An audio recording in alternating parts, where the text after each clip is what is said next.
But I think, ultimately, it's about confidence, and it's about, taking Cosmos more into the mainstream view, right? Like, I think Ethereum has this like legacy position where, you have all this activity on Uniswap and Maker and all these places. And I mean, why is that? Well, because they were first to market, right? Like we are somewhat delayed to having these sort of relationships because the architecture of Cosmos is so complex. But, here we are. 3, 2, 1. Here we go!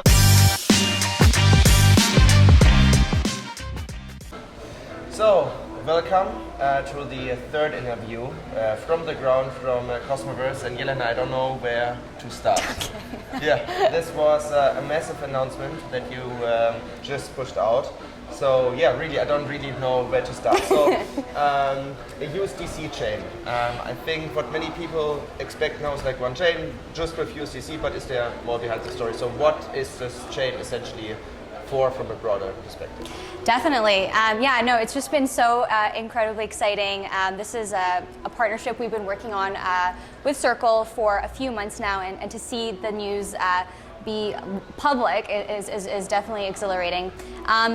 Before we get into the specifics of the USDC chain, I do want to highlight USDC natively issued over IBC is something that the Cosmos ecosystem has been asking for, demanding for over a year, ever since IBC launched last year. So to see USDC being issued on a consumer chain secured by the Cosmos Hub is definitely feels like coming home, back to basics. So I'm really excited about that. But to your question, something to emphasize and to note, USDC is not the only native asset to necessarily be issued on what we're calling a generic asset issuance chain.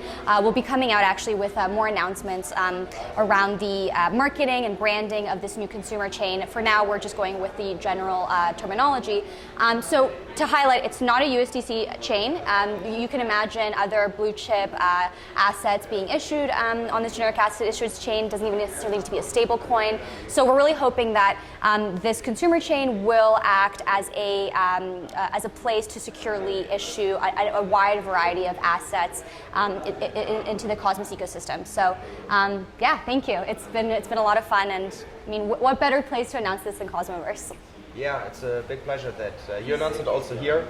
You mentioned some very interesting points. So first of all, what I found so interesting about this, you mentioned the consumer chain. So obviously this chain will leverage Interchain Security. And USDC comes from an entity called Circle. And Circle is from traditional finance. What I want to say is these guys are, like, most of the times very, very, very, very careful what they are doing in terms of tech. So how did you convince them to say launch a consumer chain with Interchain Security, which is not fully shipped yet, and enable IBC? How did you manage that? Well, there's a couple of things there. First of all, the press release and our announcement today definitely signals an intention by Circle and Center, the parent organization, to launch. So of course, to some degree, it is speculative because it's not live. But how did we kind of get to this point where we can publicly signal this intention in partnership with Circle? Honestly, it's been a really good example of multi-stakeholder governance and making sure that on our end at Cosmos, right? Like Cosmos is not one company; it's a collection of many chains, many organizations, many entities, all working towards the decentralization of the network. And it really required us to, put our heads together. So when I say us, I mean Informal Systems, obviously where I work, responsible for shipping the feature, working with iClusion, led by Zaki Menyan, who is obviously involved in many things, but having a native stablecoin is something that he's been talking about, for years. So, and when I say native stablecoin, I mean a native reliable stablecoin issued over IBC, because obviously, we used to have this with UST, a few months ago. So Zaki's obviously been pushing the intention to have a stablecoin that's reliable in Cosmos. And then of course we have Strangelove Labs as well, led by Jack Samplin, and their team will actually be responsible for building this consumer chain and working with the Circle team to make sure that we're doing proper testing, QA, and that it's properly working. So when you say how did we manage to convince them, I think really it boiled down to having our things in order and making sure that we had the right counterparties set up to execute on something like this. And at the end of the day, that's I think what makes Cosmos beautiful. This multi-stakeholder governance that when it works well, we can do something like this, which is bring something to life that everybody wants and loves. So yeah, January 2023 is when Interchain Security is shipping live on the hub, and we will have this consumer chain shortly follow that release. So we're targeting mid-February. That's so cool. And what I found so interesting, mentioned in the beginning, Cosmos is like very different to other ecosystems. We don't have one chain and dozens of applications on top of it. We have like an ecosystem consisting out of different blockchains. The reason why I'm saying this is what I find so cool about this announcement is that, due to bridge hacks and due to the UST drama, we saw so much liquidity leaving the Cosmos ecosystem. FMOS had so much liquidity, and due to the Gnome attack, the liquidity was almost gone. So what can we basically expect in terms of liquidity that is coming to Cosmos? Will this be like kind of a survival flush for the ecosystem that brings us back to the game? So what can we expect liquidity-wise? What's coming to the Interchain? Yeah, no, that's a great question. So obviously, a lot of projects got burned with the UST collapse, and I think as painful as this was for users, for chain developers, I think it just reinforced this need for us to be more thoughtful and forthcoming on relationships such as this with Circle, right? So I think it was a catalyst. I think everything is actually happening maybe as it should, or at least hindsight is 20/20. But when it comes to liquidity and what USDC coming to Cosmos natively means is actually supporting a major project that will be launching in Cosmos very soon, which is Dydx. And Dydx is actually a major consumer of USDC, possibly the #1 consumer in terms of volume, because their perpetual swaps are actually held in USDC contracts. So that is a major source of liquidity. I mean, obviously, Dydx on its own is a massively successful platform. And so, you'll definitely have liquidity injection from that side of things.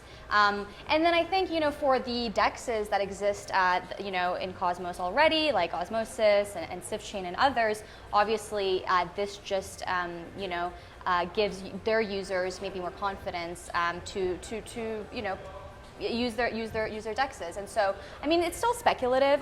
We can track the Dydx sort of volume as maybe like one metric.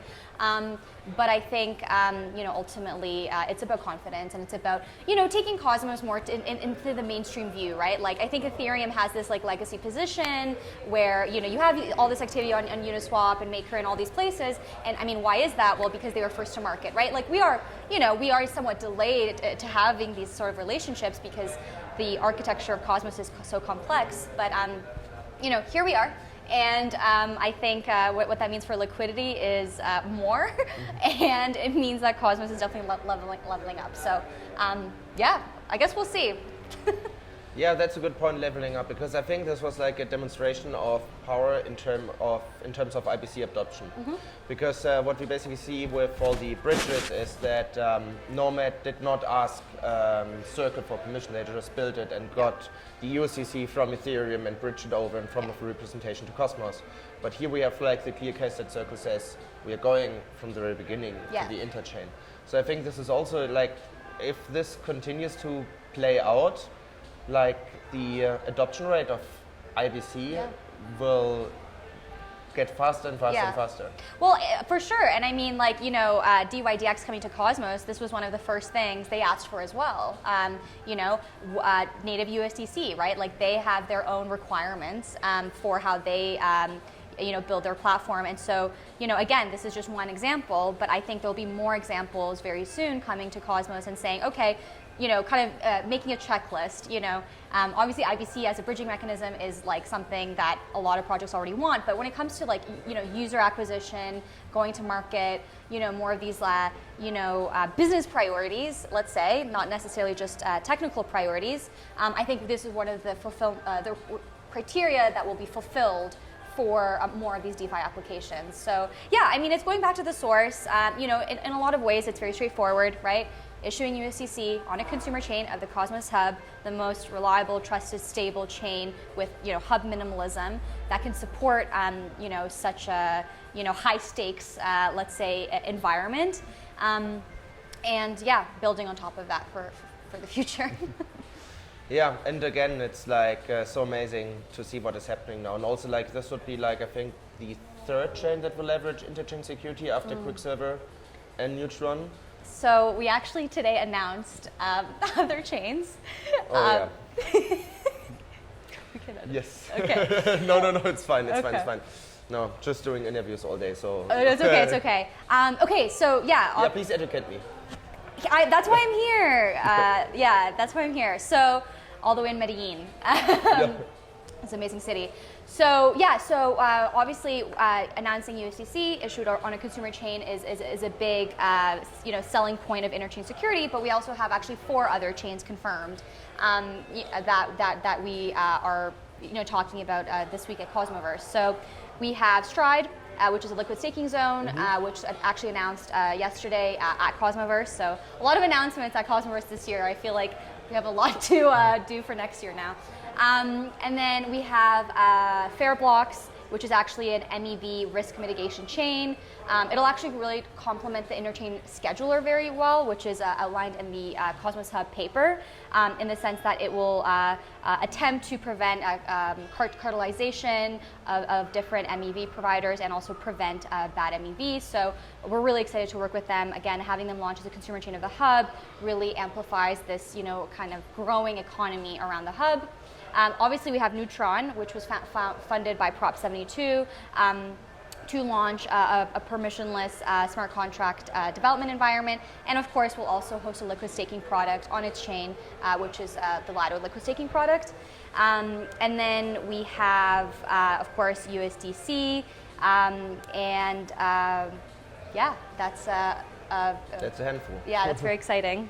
Yeah, so with that said, I would say like as a conclusion, this was like really a demonstration of power. I mean, we have other liquid staking, like with Quicksilver and Stride, we already have we will already have 2 solutions that will leverage Interchain Security but focus on liquid staking. But this is like an entirely new product that will impact the industry in a completely different way. Yeah. We also had liquid staking solutions before, and so this was like very, very big, what we just experienced today. And actually, there's one more project. I'm sorry, there's been so many announcements today, but of course, we also have a chain being developed by the Simply Staking team, which will actually launch on-chain crypto ETFs. So think of it as like an index type fund secured by the Cosmos Hub, which will issue crypto ETFs as well. So I mean, again, like this is something that I've thought would be, I've wanted for a long time, and to see this being developed on a consumer chain, yeah. Anyways, it's just very exciting. So